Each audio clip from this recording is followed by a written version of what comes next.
You are listening to part 39 of our series, 7 Medicines, The Wise Woman Way, with Susan Weed at Time Monk Radio. Hello, Susan. Welcome back to Time Monk Radio.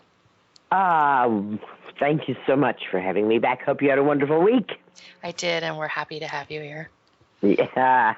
Hope you got some honey on hand. It was. I always enjoy talking about honey because it's one of those things that most people are familiar with. As a matter of fact, I was just writing about it. And writing about the story, I don't know if it's a true story, but it sounds true to me, of the researcher who was talking to indigenous people about what they used to repel insects, and they told him this plant in bear fat. And so the researcher sent some samples of the plant to the lab, and they couldn't find any compound that would repel insects. And so the researcher said, well, is there anything else you use? And they said, yeah, this plant in bear fat. And the researchers sent some of the plant to the laboratory, and they couldn't find any compounds that would repel insects. And the researcher said to the people, do you use anything else to repel insects? And they said, well, yeah, this plant in bear fat. And the researcher sent it to the laboratory, and they couldn't find anything in that plant that would repel insects. Finally, the researcher was able to change the paradigm and to see the background as the foreground and to understand what was really repelling the insects was the bear fat. And I was writing this because, from the earliest time that I started studying about, reading about, and using herbal medicine, I was taught and told and read that you put honey in your herbal tea. They kind of go together, right? Yes. You just wouldn't think of somebody stirring sugar into their herbal tea. It would just be too silly. You put honey in your herbal tea. And so I kind of wondered, with all the different herbal teas, if it isn't kind of like the insect repellent. That what's really helping people is the honey, the hot water and the honey, not the herb. Just a thought. So, one of the herbs that I have used a lot that has been called an herbal antibiotic is Echinacea. When I first started studying herbal medicine, the anti-infective herb of choice was golden seal Hydrastis canadensis, and it was dislike at first taste. Golden seal has several bitter compounds in it, each one tasting nastier than the one before. And I said to myself, this cannot possibly be good for me if it tastes this horrible. I was never one to subscribe to the idea of no pain, no gain. I always believe it's no pleasure, no treasure. So I started casting about, looking in books and seeing what I could find out. This was, oh goodness gracious, over 40 years ago. And so there wasn't a lot written or in print, but I did find some books from the eclectics and from the heroic tradition written back in the early days of people when there was a lot of information being shared between Native people and white people. And I found this one particular plant that grows especially in Kansas, and it was considered to be a really powerful anti-infective. And I was lucky that I was actually able to get hold of some of it and to begin to experiment with it. And I found indeed that it worked absolute wonders in some of the most problematic situations that I was faced with. And the herb had gone under a variety of common names, all of which were not very nice. Many of the common names were put-downs on groups of people, and I thought we certainly didn't want that in the name of a plant that I was hoping was going to be very useful. And so I decided that we could all just kind of bite the bullet on this one and call it by its botanical name. Its botanical name is a little odd, but indeed that is what has happened. And you've probably already guessed that plant is Echinacea, sometimes known as purple coneflower, but Echinacea is its botanical name. And there are two species of Echinacea generally available, Echinacea purpurea and Echinacea augustifolia. Augustifolia is sometimes written angustifolia. Don't let it throw you. It's okay. It's the same thing. The root of Echinacea purpurea loses all of its value when it is dried. It must be grown in your garden, harvested, and tinctured immediately if you're going to get any use out of the purpurea root. And furthermore, the root of Echinacea needs to be at least 3 years old before it's used. So if you're going to grow Echinacea purpurea in your garden, you grow it, and you grow it, and you grow it, and it isn't until the end of the 3rd year that you can even begin to consider harvesting it. For this reason, the market seems to have been flooded with Echinacea tinctures in which people use the above-ground parts of the plant, the leaves, the flowers, and the seeds. While the seeds do have many of the same constituents as the roots, and you certainly could kind of extend your harvest there by using both seeds and roots, well, you know what? You wouldn't want to use them from the same plant, because if there's medicinal value in the seeds, then it's not in the root anymore, and if there's medicinal value in the root, it's because the plant isn't making seeds. So I do grow some Echinacea purpurea. It's a really pretty plant, and it's really, really easy to grow. As a matter of fact, Echinacea has colonized the perennial borders of homes across America, and breeders have worked with it, and there are now over 20 different varieties of Echinacea that you can grow in a variety of colors: white, pink, purple, even a green one. Very interesting how Echinacea has been taken into the hearts and the homes of so many people, both as an herbal medicine and as a beautiful cultivated plant. Echinacea angustifolia holds its medicinal value when dried. You can buy it dried and make an excellent tincture from it. As a matter of fact, that is usually what I do, since Echinacea angustifolia is difficult to grow. It does not like to be in a garden. I do have a student who lives in Montana where Echinacea angustifolia is quite common, and every year or two she harvests some for me and sends it out to me overnight so that I can tincture it from the fresh root. Very lovely, very wonderful. But for my kind of workaday Echinacea, I buy the dried cut root of Echinacea angustifolia. I fill a jar 1/3 full with my dried cut root, and then fill the jar to the top with 100 proof vodka, put a lid on it, and it's ready to use within 6 weeks, but my preference is not to use it until it's at least a year old. So what do I use my Echinacea tincture for? I use my Echinacea tincture anytime I'm dealing with a bacterial infection. And the signs and symptoms of bacterial infections are usually pain, swelling, redness, and heat. Any combination of these, or certainly all of them together. And if you recall back to the first show of this month, where I was reading the list of conditions for which you probably don't need an antibiotic, in each instance, the MD who wrote that article said, but if there is pus infection, if there is redness, if there is heat, if there is fever, then you might want the antibiotic, because those would indicate a greater severity of infection. I'm not saying that if you see those things that you can't use herbs. I'm saying if you see those things, then you know you need to use something, because there is definitely an infection there. And if you don't use something, say herbal, and use it fairly frequently in large amount, then you will probably need to use an antibiotic. So when I see those signs of infection, I begin taking Echinacea.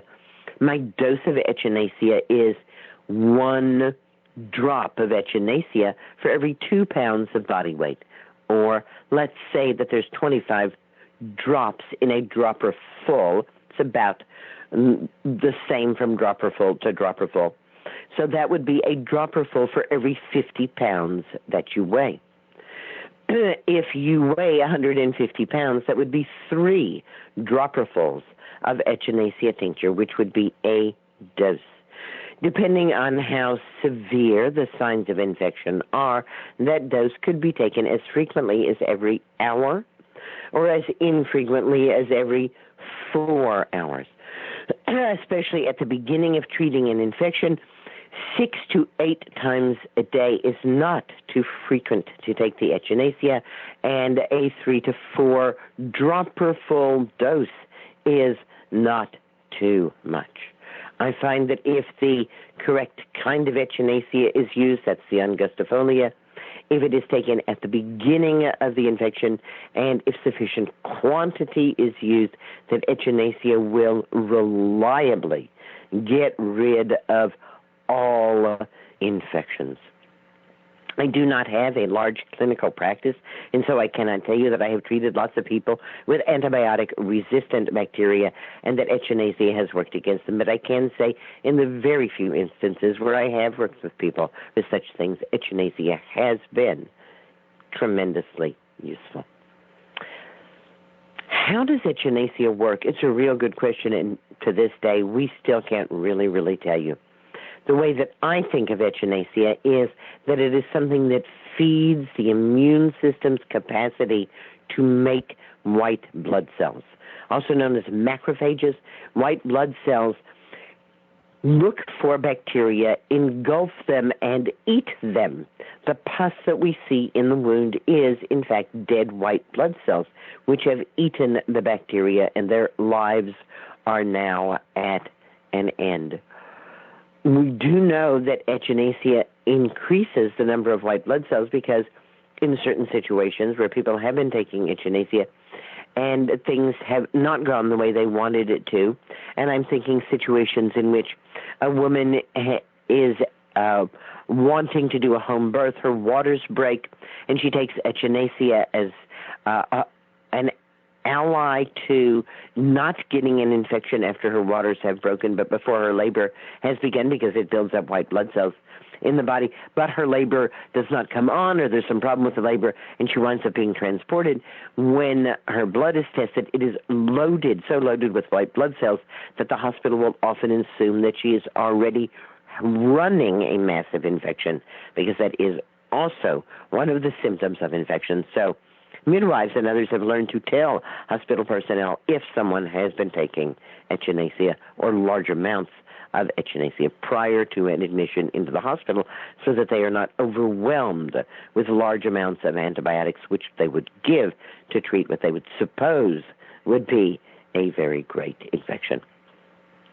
The idea that Echinacea can actually push through to give you leukemia or some problem with your white blood cells has never been substantiated, no matter how large or lavish the doses. I have worked on the rare occasions when my goats have gotten mastitis with Echinacea, and I have been thrilled that I have had it on hand.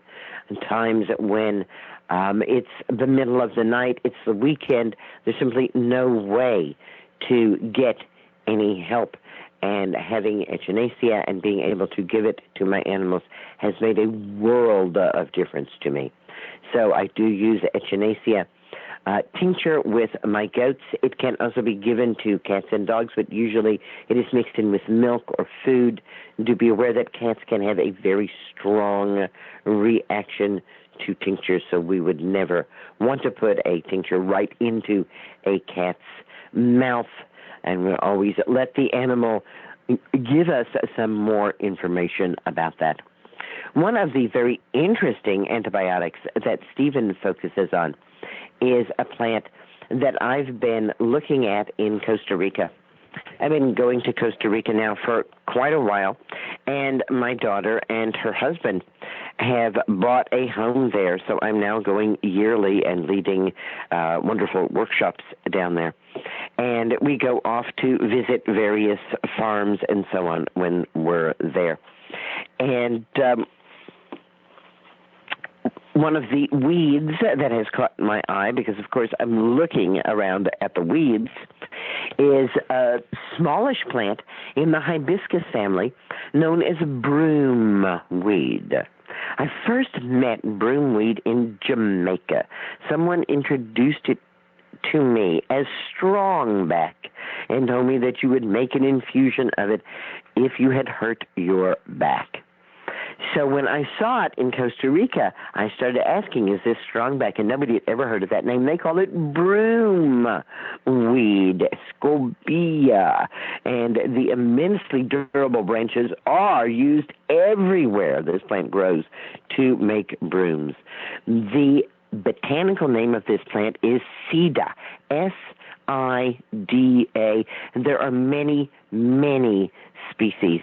In fact, the Sidas are so widely distributed around the world and used in so many medicinal traditions that Stephen kind of opts out on on common names. There's just too many common names around the world for these plants. And as a matter of fact, there's could be as many as 200 different species of Sida, depending on who you ask.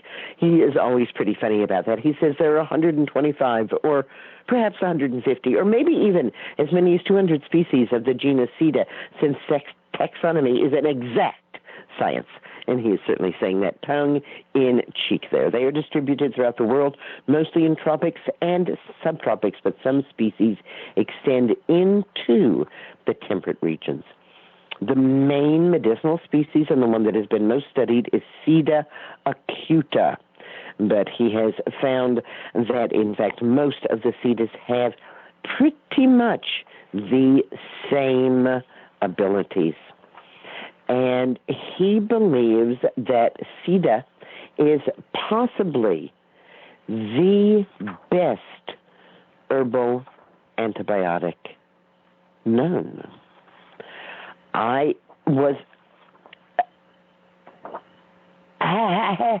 could hardly speak when I read this. As I said, I've been looking at it in Costa Rica and noticing it. And people were telling me, yeah, use it as brooms. It's not even, like folklorically used in Costa Rica. And yet when I suddenly was looking at Stephen's book and I saw that he had picked this as one of his top plants, I thought, how wonderful to be involved in a discipline in which, after doing it for 50 years, I can be taken totally by surprise.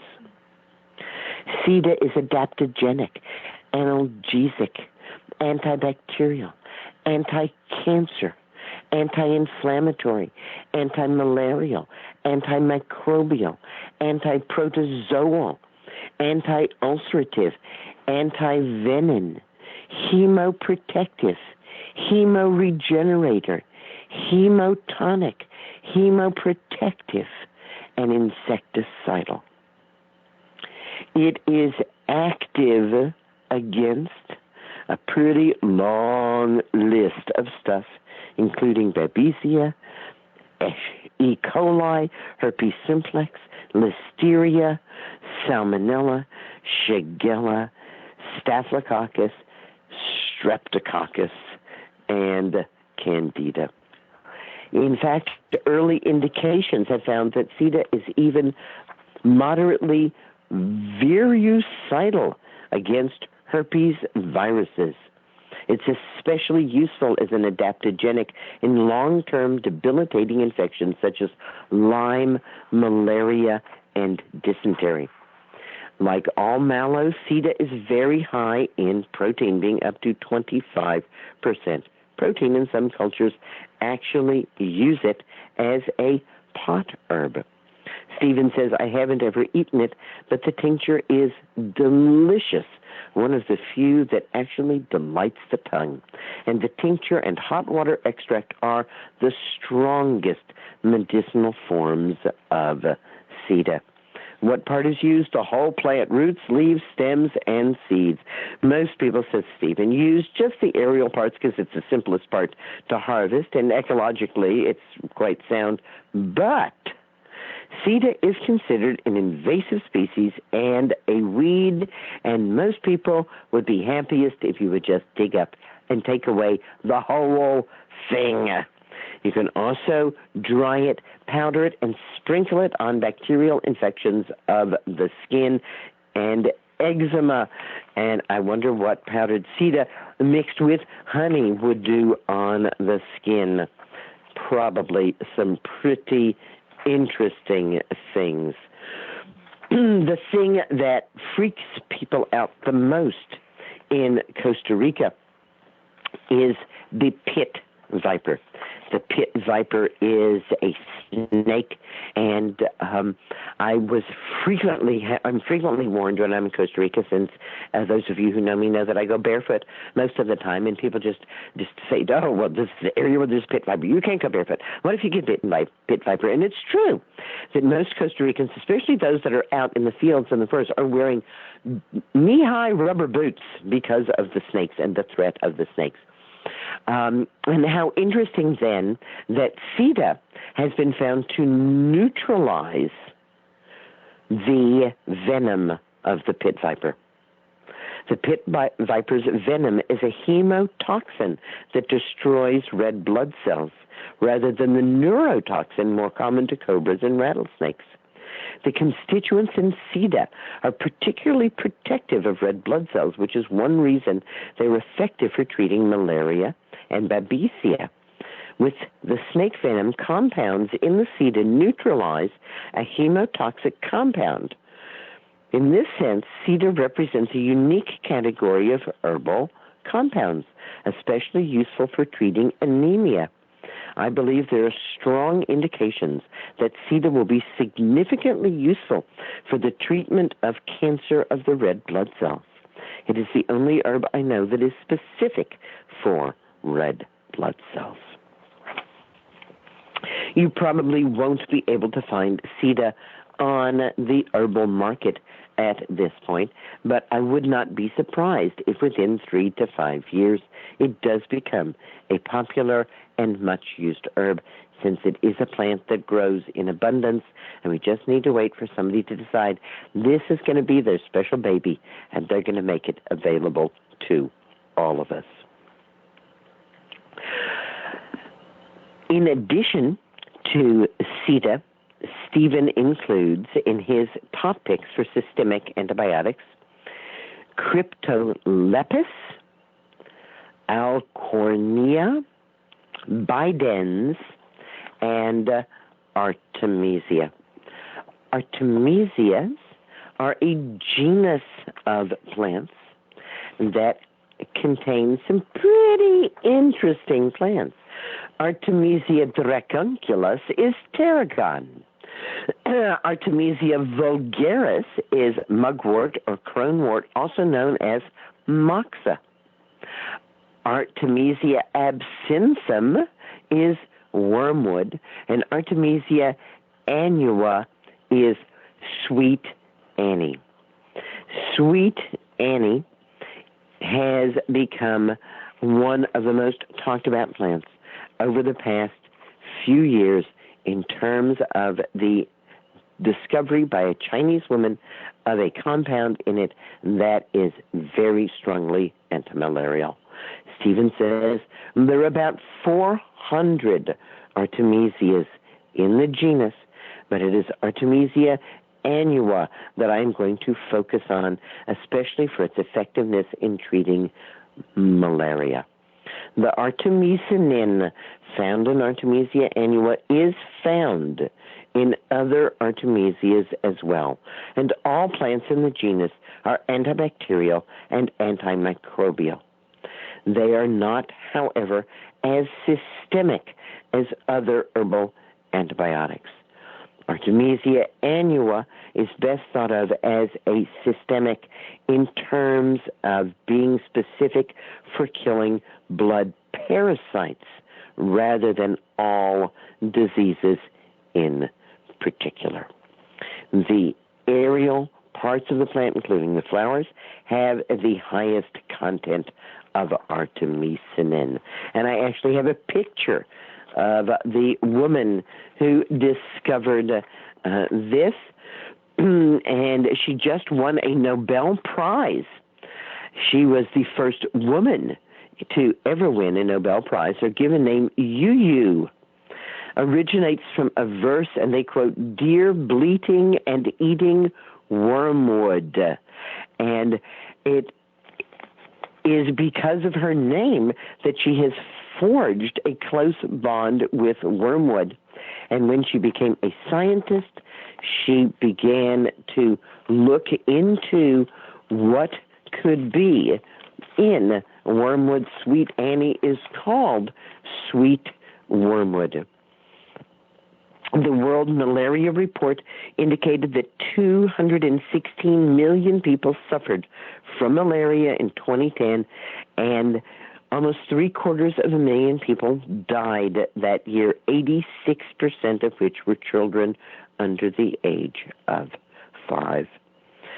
UU has been working on finding an anti-malarial compound in Sweet Annie since 1967. She read from a very old Chinese text written in 340 that Qinghao, sweet wormwood, was used to treat malaria. That got her going, and through long and arduous work, she was actually able to find and then to extract, concentrate, and purify this compound. And as we move on, I would like to point out this process: extraction, concentration, and purification. As we moved into the Sixth River, pharmaceutical medicine using drugs, we talked about what the definition of a drug is. We talked about the fact that many, many drugs are still made from plants. And that is how we make a drug from a plant. We extract it from the plant. We then concentrate it. And we then purify it. These 3 steps are the 3 steps that are used to make essential oils. This is why I make the bold, and to some people alarming, statement that essential oils are not herbal medicine. They are, in fact, pharmaceutical medicine, because they are extracted from the plant, concentrated, and then purified, making them, in my book, drugs. What UU has done is not to create an herbal medicine, but to spend a very long time looking for a particular constituent that would actually kill the malaria parasite in the blood. The name of that is Artemisia, and she received the Nobel Prize for her work. I know many herbalists who, when they go to areas where there is malaria, take along capsules of powdered Sweet Annie and keep a pocket full of capsules of Sweet Annie with them. And when I ask them how much they take, they say a handful or a few, depending on how many mosquitoes are out and about. I prefer not to go into areas where there is malaria, but I'm glad to know that there's an herb that would protect me if it did. And again, as we end, I would like to talk just briefly about one of my favorite herbal antibiotics, and that is poke root. Poke root is incredibly powerful in helping the body clear infections. If the Echinacea is not doing what I want it to do within 12 hours, then I add tiny amounts of poke root tincture. You basically need to make your own poke root tincture or trade with somebody, because it's rarely found on the market. Poke root tincture is considered lethally poisonous, although I don't think anyone has really, truly ever died from it. And the dose is 1 or 2 drops, tiny, tiny amounts of poke root tincture. I always remember with a smile the woman who worked on airplanes, who told me that she had had a chronic sore throat, and she'd had that sore throat for over a decade, and she'd take several rounds of antibiotics, and none of them had really touched her sore throat. But she was attending my class on the herbal medicine chest, and I had passed around a poke root tincture and allowed all the students to taste it. She had tasted a single drop of the poke root tincture, and she said that chronic sore throat that had been plaguing her for more than 10 years was completely gone. And the reason I heard the story was she came in and asked me for another drop. And I told her she'd have to pay for that by telling me her story. And that was her story. I asked her why she wanted the second drop, and she said to make sure that it never came back. Herbal antibiotics. We have a lot of choices. We don't need to take all the antibiotics that perhaps we think we do.